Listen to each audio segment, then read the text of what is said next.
बिस्मिल्लाहिर्रहमानिर्रहीम। अस्सलाम वालेकुम।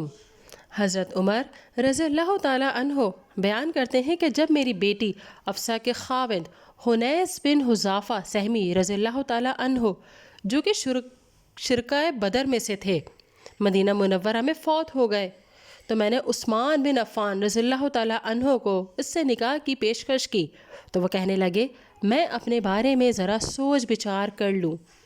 कुछ दिन गुजरने के बाद वो मुझसे मिले और कहने लगे मेरा ख़्याल है कि मैं इन दिनों शादी ना करूं।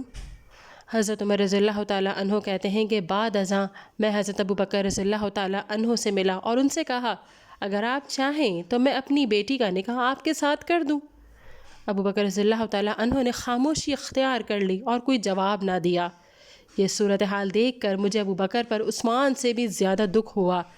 चंद ही दिन गुजरे होंगे कि अफ़सा रज़ियल्लाहु ताला अन्हो को नबी पाक सल्लल्लाहु अलैहि वसल्लम ने निकाह का पैगाम भेज दिया।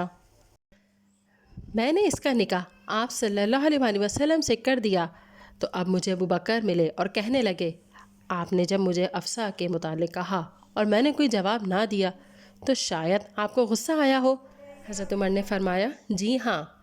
अबू बकर रज़ियल्लाहु ताला अन्हो फरमाने लगे मैं आपकी इस पेशकश का जवाब ज़रूर देता मगर मुझे मालूम हो चुका था कि नबी अकरम सल्लल्लाहु अलैहि वसल्लम ने अफ़सा का तस्करा किया है और ये आप सल्लल्लाहु अलैहि वसल्लम का एक राज था जिसे मैं अफ़शा नहीं करना चाहता था। हाँ, अगर आप सल्लल्लाहु अलैहि वसल्लम इरादा तर्क फरमाते तो मैं इसे ज़रूर कबूल करता। नाज़रीन, अगर वीडियो पसंद आई है तो इसे लाइक कीजिए, शेयर कीजिए, कमेंट दीजिए और चैनल को ज़रूर सब्सक्राइब कीजिए।